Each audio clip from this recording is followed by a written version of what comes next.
Welcome back, everybody. Today we're going to be getting into chapter two. Let's see. All right. So yeah, chapter two is finding and evaluating the right marketing opportunity. Thanks. I forget to do this every time.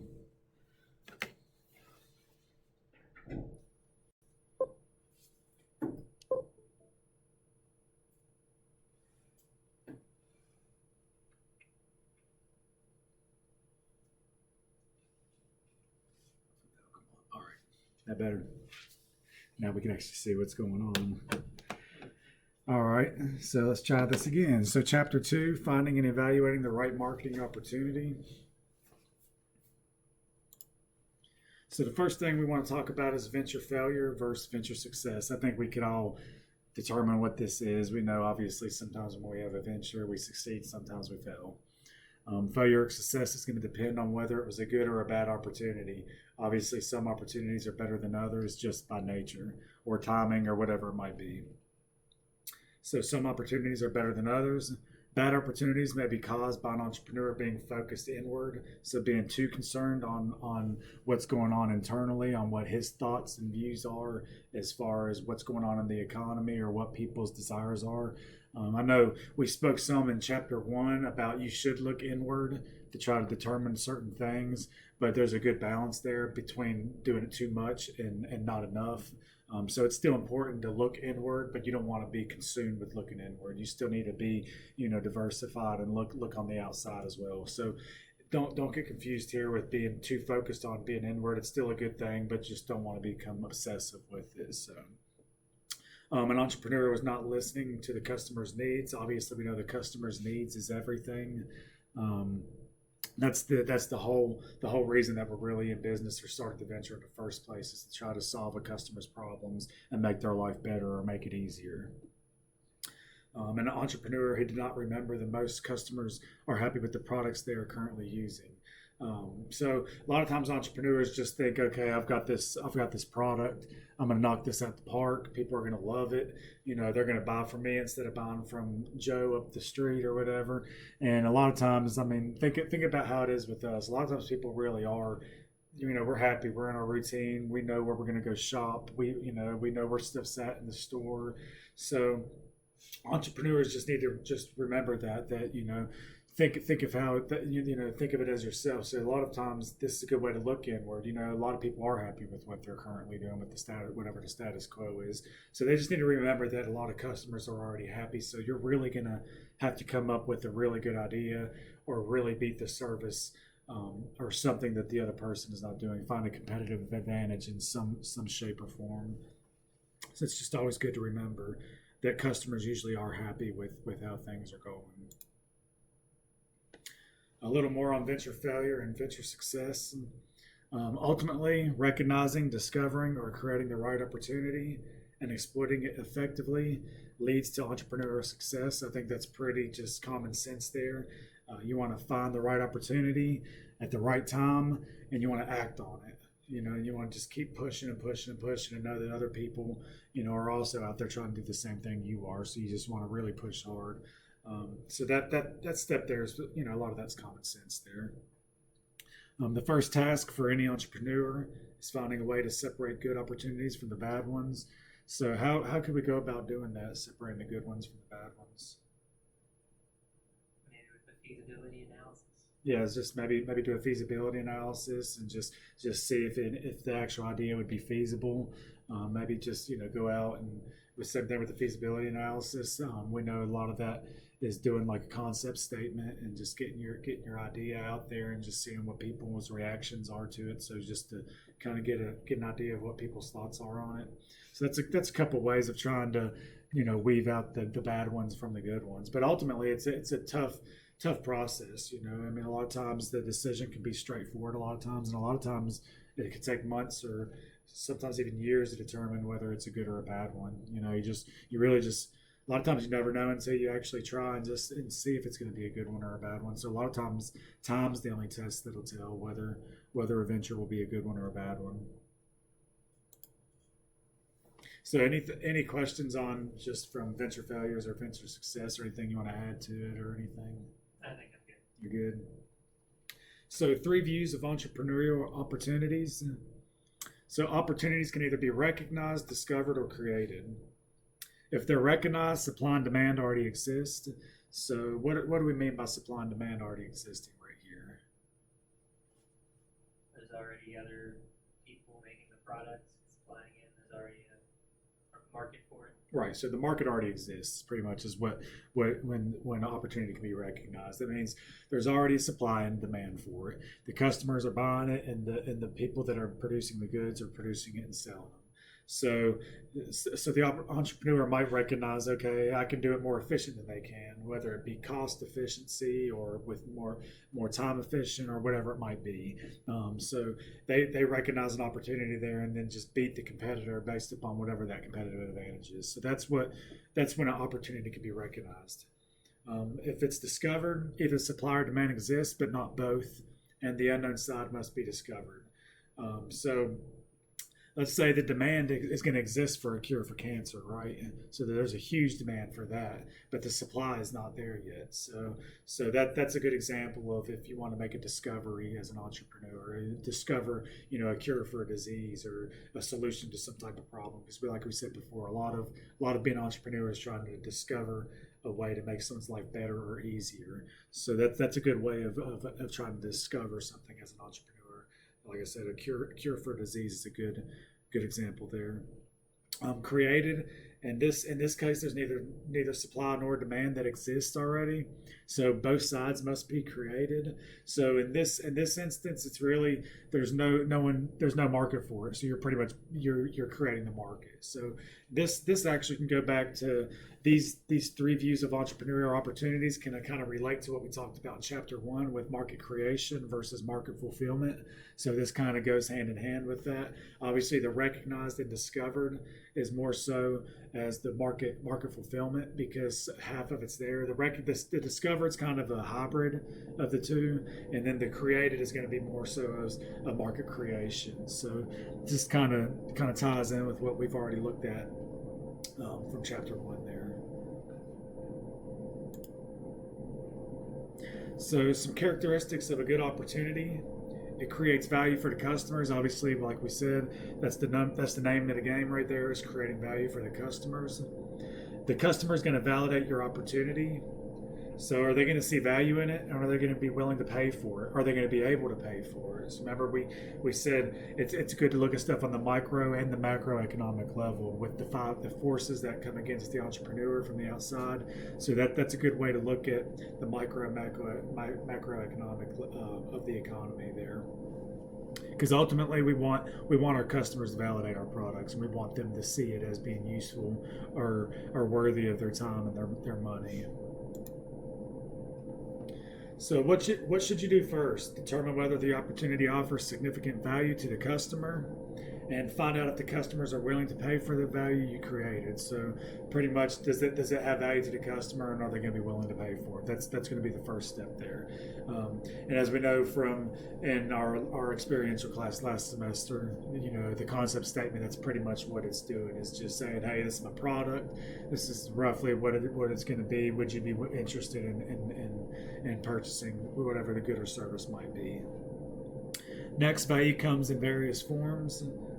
Your offer may satisfy the customer in a better way than the competition does.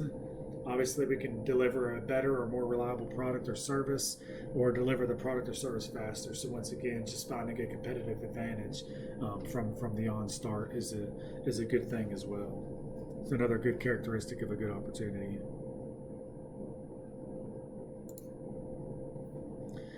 Another way to add value is to discover the customer's latent needs. So the latent needs, obviously I was going to ask, but obviously it says it right here. I've showed my card here. I'm notorious for doing that. So latent needs are going to be needs that customers don't even know that they have. So it's just something that they're not even aware of. So offer a novel solution to a problem, or think of a smartphone or the first car. So, obviously, like Henry Ford said in chapter one, they have a quote from Henry Ford saying, if you would have asked this customer what they wanted, they would have said a faster horse. So, obviously the car was a latent need. They didn't even know they needed it, but they really did. And not, like I said, another example is a smartphone here. So it's good to try to tap into a customer's latent needs if you can. It's going to offer significant profit potential to the entrepreneur. Obviously, that's another main reason. Obviously, we want to satisfy the customer's needs and wants, but we want to make money as well. I mean, that's the whole point of going out on a limb and risking, our financial well-being and a lot of times our health due to stress that comes along with trying to start your own venture. So obviously, we want it to have a high potential to turn a profit. What's a good reason? What's another good reason why we want it to be able to turn a good profit, especially during the startup phase? Well, if you're not making a profit, your business is going to die, and then you're not going to be able to make anyone happy, not you or your customers. Right. What's another reason, as far as like from the ground, like trying to build a business? Why do you want it to show that your venture is going to eventually be profitable? Why is that so important at the jumpstart? Because what It's going to appeal to investors. Right, to build investors, or try to obtain capital from a bank or something, because they're ultimately going to want to see that you can pay back whatever it is, either a return, whether it be through interest, or whether it be just as a return on whatever the agreement is on bonds, if they bought into bonds or debt or equity, whatever it might be. So obviously the potential for profit is important for the going concern of the actual venture itself, and also to try to raise capital as well. What is significant to one may not be significant to another, so that's important to remember as well. Someone might really just want to just sustain a comfortable lifestyle and be able to just afford to do things that their family desires to do or go on vacations. Another one might want it to grow and become public and just become a powerhouse company, like you see a lot of the Fortune 500s have become. So really it's just, you want to be profitable. How profitable is really just based upon the individual, just whatever they perceive the lifestyle they want to come from, and how much time and effort they're really willing to put forward into the venture. So it's a good fit with the skills of the entrepreneur or the management team. Obviously, we're going to want to go down a venture where people are competent in what they're doing. They have the knowledge and the skills in order to do so. Obviously, we don't want someone that is just really good at medicine out there working in the oil fields or in the business department, or you don't want someone that's an accountant doing your surgery. So we want to make sure we stay within the scope of whatever our industry is. We want to make sure we line ourselves with a good fit with the entrepreneur and the management team. So it says here the industry knowledge and experience, managerial skills, financial skills, and technical capabilities.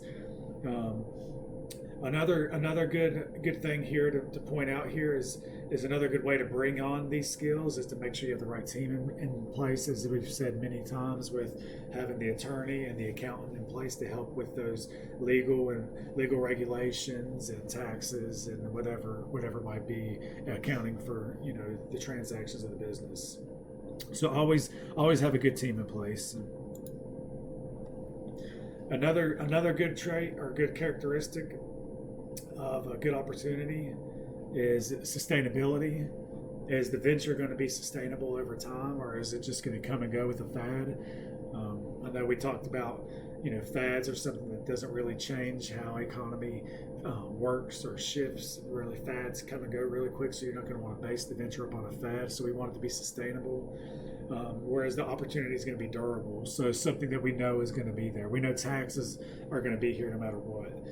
People have to pay taxes. Now, how taxes are filed might change due to technology, so we have to worry about that. But we know if you want to go into law or accountancy or, be a doctor, people are always going to be sick. Or if you want to sell cars, people are always going to buy cars. If you want to fix cars, so just make sure whatever it is, be realistic to where it's going to be sustainable.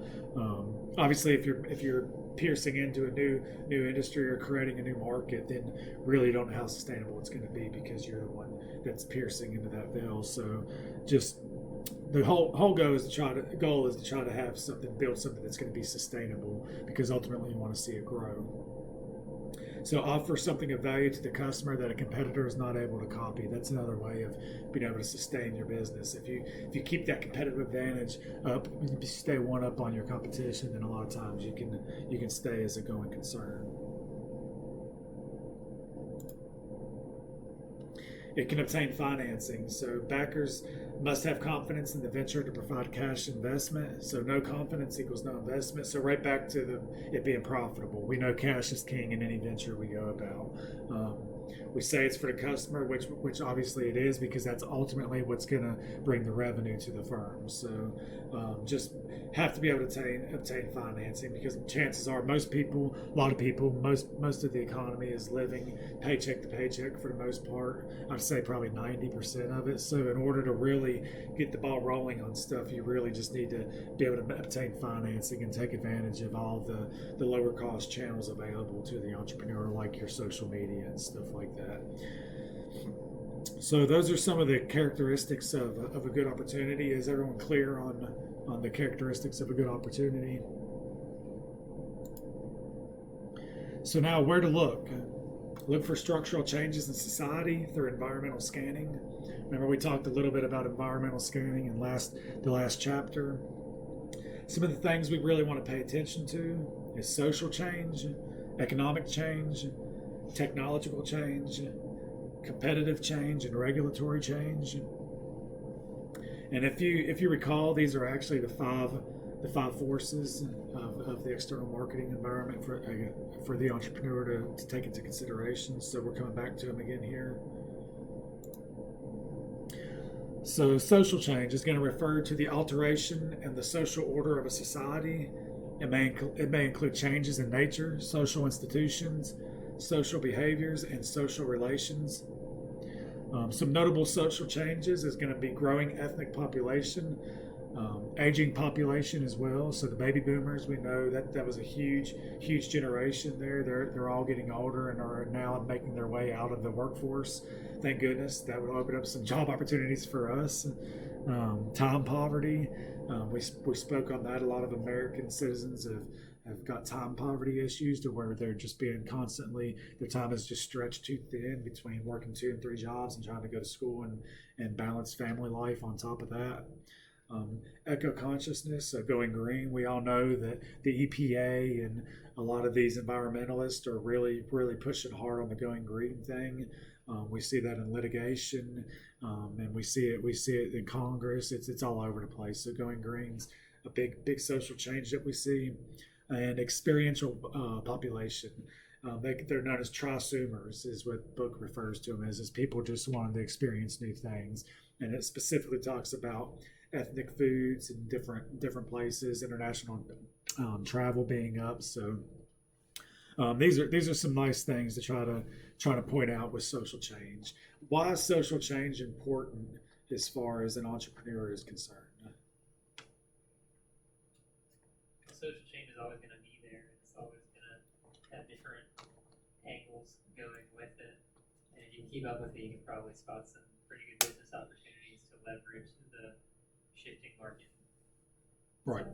Right. No, because it'll keep you in touch with the market, because obviously social change changes a lot, because people usually set trends, and people tend to hop on the bandwagon a lot of times. So by keeping up with these social changes, it really allows you and enables you to keep up with the demographics of the people that you're chasing after, with as far as trying to gain clients or customers. So all these are very important. The economics change. Notable economic changes could be globally interconnected marketplace, networked marketplace. Competition is just not next door. It can be anywhere. It can be anywhere in the globe. And shift from a manufacturing economy to a service-based economy. So these economic changes are going to be huge. So what's one of the main differences between having to compete globally as opposed to just within our country? Well, anyone in China can just kind of knock off your product. Say you get a patent or something, you're manufacturing bottled water, or that's a bad example. But you get a patent for something that no one can copy. in the United States because you can sue them, but then someone just knocks it off in China, sells it for 25% of the price, and then there goes your whole business. They can Right. sell So it it's to the United States too. right. So it just changes the whole entire playground or the whole playing ground, pretty much.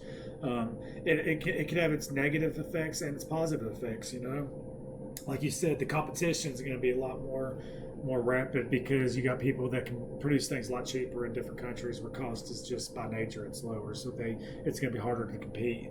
On the flip side of that coin, it's good because we can actually have a global reach now, and with a low cost platform like the internet, with the Facebook and social media. So it's got its advantages and disadvantages, but it's just good for the entrepreneur to be aware of all that, to know that when setting their price or whatever it is whatever they're thinking about entering into, whatever venture it might be, to know that it is a global market, and you know, it's a lot different than what it used to be back in like the 50s or 60s before the internet was really prevalent.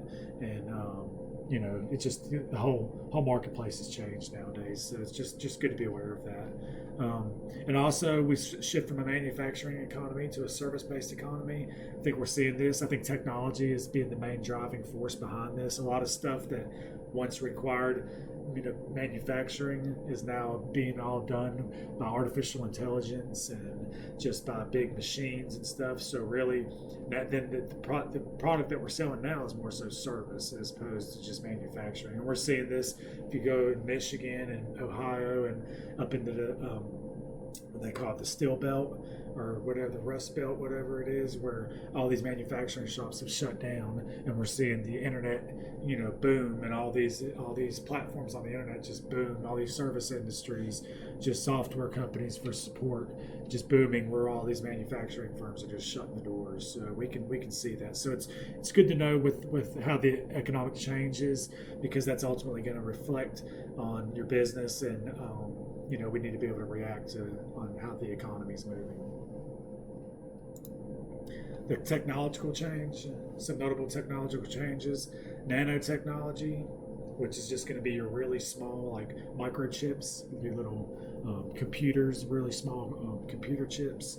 Your biotechnology, which is like putting pacemakers and stuff, just, you know, your stuff like machines inside the body to actually operate. Intelligent robots, smart cars, social media. So I think we're a little more familiar with what the intelligent robots, smart cars, and social media are. So technology is obviously changing, and I think technology is probably one of the biggest forces that an entrepreneur has to be aware of. Not taking anything away from the economy, social change, and all that, because all of it is just as important. But technology, I think, is changing faster than any of the other sectors are. So that's why I think it's the most pressing on the entrepreneur, because obviously the faster something moves, the faster and the harder you have to work to keep up with it. And technology is just completely changing everything that we're doing. I mean, it really is. It's making life a lot easier. It makes it difficult a lot of times because it can eliminate a lot of jobs. So it's a bad thing, but it's a good thing, you know. But it really does. It moves really fast. So just the main thing the entrepreneur needs to know is always stay up on what's going on in the tech world, because, you know, there could be software and hardware out there that just really makes your life easier, and really could make you go down a whole nother venture you never really thought you would have if you would have kept up with it. So just know that technology is rapidly changing and forever changing the world we live in. Technology that is general purpose offers more opportunities than any single purpose technology. Obviously, you don't want to put all your ducks in one basket, or put all your eggs in one basket, put all your ducks in a row. If you spread it out, obviously you're going to get more bites. If you spread your net out when you're fishing, then if you put it on both sides, you're going to probably catch more than you would on one side. So obviously, general purpose technology is better than just for a one fit technology. An entrepreneur should do the following when assessing technological change: determine the magnitude of the change, examine the generality of the change, and assess the commercial viability of the change. Why do you think these last little things that the entrepreneur should assess when dealing with the technology change? Why do you think these things are so important? Well, you want to know the magnitude of the change, because if it's just a really little change, the market might not shift too much. But if it's something as insanely huge as smartphones, then you're going to have to adapt a lot more. generality of the change? Is it something that's going to affect a lot of people, or just maybe a little bit of a segment of people, and maybe you're not serving that segment of people anyway? Commercial viability of the change? Are a lot of other businesses going to hop on the bandwagon and change with the market? Are they going to be able to, or is it just something that only you are going to be able to take advantage of? Right. Because you're going to want to be aware of what your competitors are going to do in response to the change, as well as what you're going to do. Right. So pretty much you just want to make sure if you're going to put your time and effort and money into making a change for a technology, you want to make sure that it's going to be sustainable, that it's not just a quick fad, that, like you said, you're not going to jump on it and then no one else did it. So pretty much, and that's pretty much what all three of those points were pointing out. If it's not going to be commercially accepted, then chances are, it's not going to be that viable or that helpful within the marketplace, because other you get business to business isn't going to really be working out all that well if you're the only one using that technology and no one else is. So pretty much you just want to make sure that it's going to be a sustainable technological change in order to really jump on it.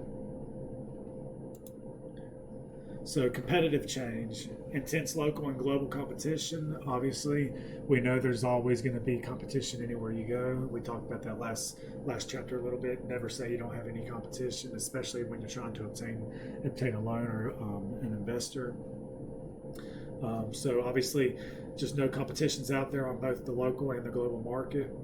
Mergers and acquisitions. A lot of times, mergers and acquisitions, we're seeing this a lot with these huge power companies, the powerhouse companies just coming together.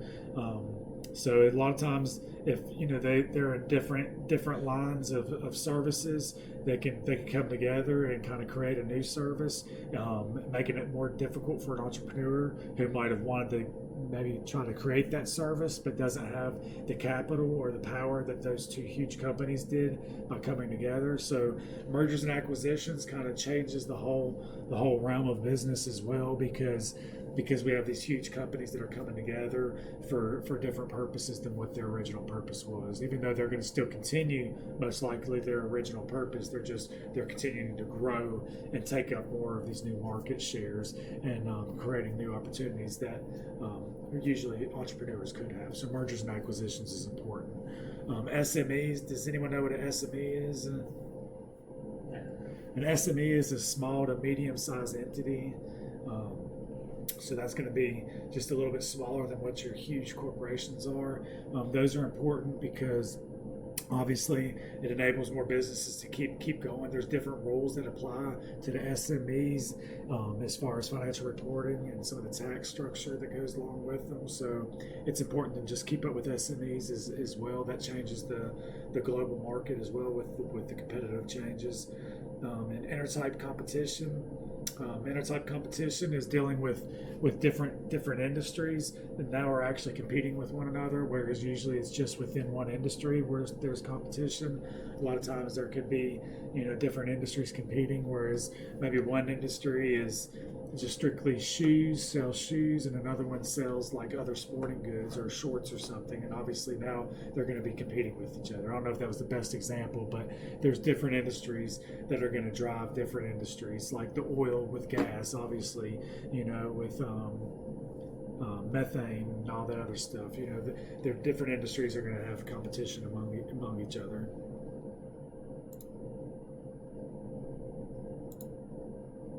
Regulatory change is another huge one.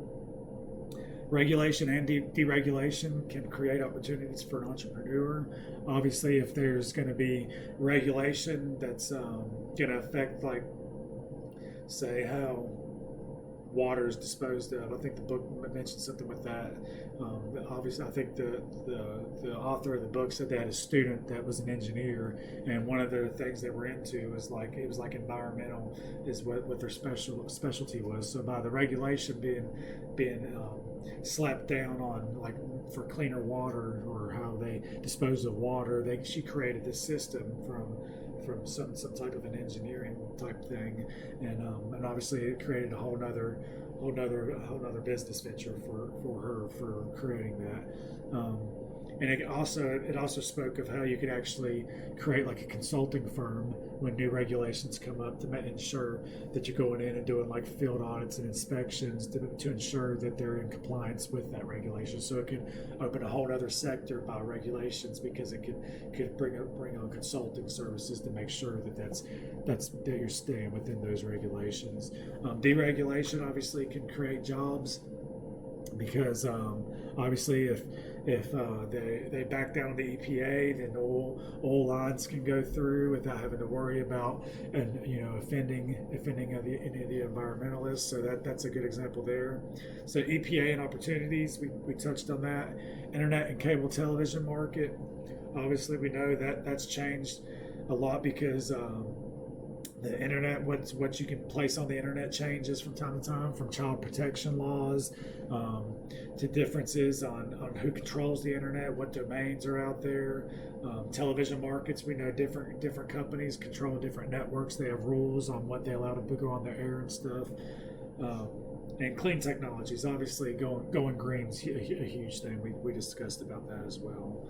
So there's a lot of regulations out there trying, obviously, deal with the EPA and other issues trying to go green. Okay, I believe this is going to be the last slide of the day here. So other types of opportunities. We have veiled and niche opportunities. A veiled opportunity is hidden or not easily seen, and is often uncovered or discovered by smart entrepreneurs who stays in touch with the marketplace. And it has an example here of pet insurance or pet health insurance.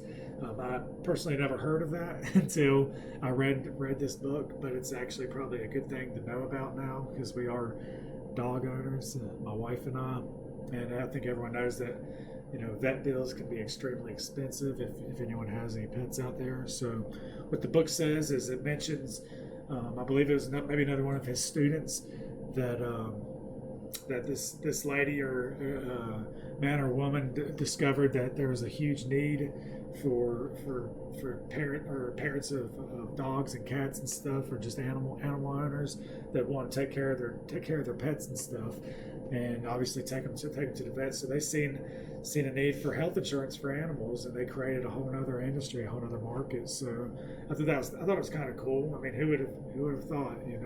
It's just something that seems so obvious when you hear someone else say it, but to think of it yourself, You would think, oh, that's stupid. Like, no one's going to buy into that. Like, I mean, it's a dog. It's, how half the people don't even have health insurance. A lot of times as humans, as individuals. So pet health insurance. But, I mean, like you said, it seems pretty obvious when you just talk about it. But I never would have thought about it. I mean, I think it'd be a multi-million-dollar industry. Right. I don't know how big it is, but I'm sure it's huge. I'm sure it is, because think of all the pet owners. I mean, people are really into their pets. Just like on chapter 1, it's talking about the healthy dog treats. The Three Bones or whatever, Three Dogs Bakery or whatever it was. So just really just the hidden opportunities veiled, and usually I think the hidden opportunities a lot of times are like your most simple ones. Like, just, man, why didn't I think about that? You see these people make these inventions and stuff that just seem so easy, like just no thought whatsoever goes into them, and then they just, like you said, become just multi-million-dollar or even billion-dollar opportunities. So that's a veiled opportunity, one that's hidden and usually uncovered by someone that just stays in touch with the marketplace by doing its social scans. A niche opportunity, obviously deemed too small to invest in by large corporations, and may not have large enough profits for corporate investors, but there still could be significant profit margins. The book mentions that there was a guy that worked at a firm that had a really good idea, and presented it to the firm where he was working at, but the firm denied it or declined to move forward with his idea because the money just wasn't big enough. Their firm had a policy to where if it wasn't $100 million of a potential profit, that they don't even pursue it. But I think he ended up making around $50 million, something like that. So I mean, still not too bad a change really, but just too small for a big corporation to invest in. So that's a niche opportunity there. One that's could be a big opportunity for an individual or a small firm, but not necessarily a large corporation. So like I said, that is it. we'll leave off with the types of opportunities, the veil and the niche. On Friday, we'll get into evaluating market opportunities, and I believe we should be able to wrap up. We should be able to wrap up chapter 2 as well on Friday. I wanted to point out one thing while we're in here. So this Sunday, we have the first entrepreneurial exercise due.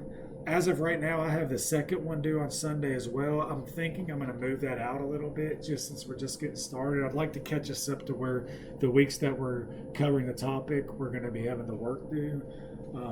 So I'll probably move this entrepreneurial exercise right here. I'll let everyone know on Friday on moving that date, but I'll most likely move that out a little bit to get everyone a chance to get the ball rolling on this.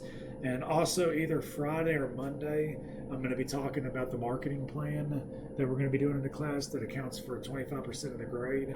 I was originally going to do it as a group plan, but I think I'm going to just do it as an individual plan because just there's a lot of people that just are out of the class, some that are in, just where it's some set up as a hybrid and some's in class. So I don't think it'd be fair to the students to try to chase around other people to try to get their work done. So I think I'm just gonna make it an individual assignment. I hope everyone's okay with that. I just think it'd be that'd probably be easier because I'm the only one here. So right. If I tried to email someone that I've never met. Right, and it's just not going to be fair, to whether to. I just think I'm not a big fan of group work. I know it's inevitable when you get out in the workforce, you have to do group projects and work in groups, and that's great. And I do think it's good to learn, how to work together as a group. But I just think that a lot of times certain individuals catch more weight of the project than other individuals.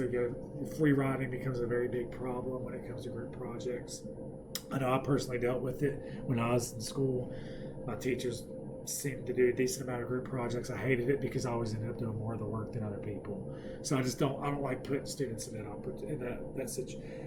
that situation if I don't have to. So we'll talk more on that. Like I said, either Friday or Monday. We'll have the whole semester to work on the project, but I do want to go ahead and get the ball rolling and get the idea out there so people can start working on it when they feel fit to. So, like I said, Friday we'll wrap up chapter 2. Don't forget the entrepreneurial exercise for chapter 1, 1.5 pages. The directions are here is due Sunday at 11:59. Like I said, I'll probably be moving the other entrepreneurial exercise. As of now, it is due on Sunday at 11:59. But like I said, I'll let people know on Friday a little more on that. And that's all I have for everyone today. So, anyone have any questions concerning the marketing plan or the content we've covered? Everything seemed to be going all right so far. I think I'm good. All right. Well, that is all that I have for everybody. And everyone have a good day, and I will see you on Friday.